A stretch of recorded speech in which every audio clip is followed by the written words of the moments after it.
Hello everyone, good afternoon, welcome back to our mini blogs. তো ঘড়িতে বাজে 1টা 4। আর দুদিন ধরে ব্লগস কন্টিনিউ করিনি, শরীরটা একটু প্রবলেম থাকার জন্য। এখন রান্নাবান্না করতে চলে এসেছি। রান্নাঘরে ঢুকেই দেখছি দিদি ভাত করে রেখে দিয়েছে, শুধু এইগুলো আমাকে করতে হবে। মানে তরকারি করব, ডাল করব আর ভাজা হবে। তো রান্নাবান্না কম হচ্ছে তত।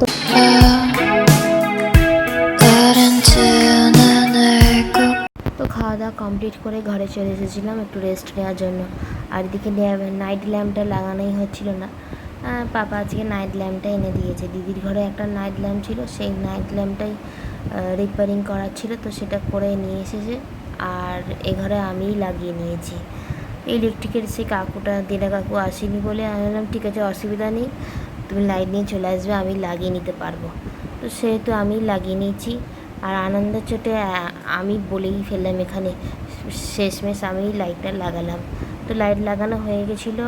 আর একটু রেস্ট নিয়ে সন্ধ্যেবেলা রান্নাবান্না করতে চলে এসেছিলাম। ছানা হয়ে গেছে, আর দুপুরের তরকারিটা দিয়ে আমি মুড়ি খাবো।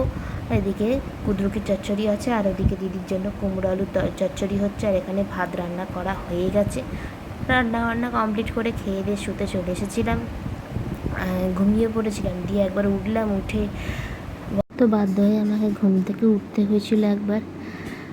আর কি করা যাবে। আর নাইট ল্যাম্প লাগানোর ফলে অনেকটাই লাইট আছে বলে অসুবিধা হচ্ছে না। আর হ্যাঁ, টেবিল ল্যাম্প লাগিয়েছি বলে যে অসুবিধা হচ্ছিল তা নয়। একটা টাইম যেন কটা বাজে, 1টা 8:30 বাজে, কী অবস্থা।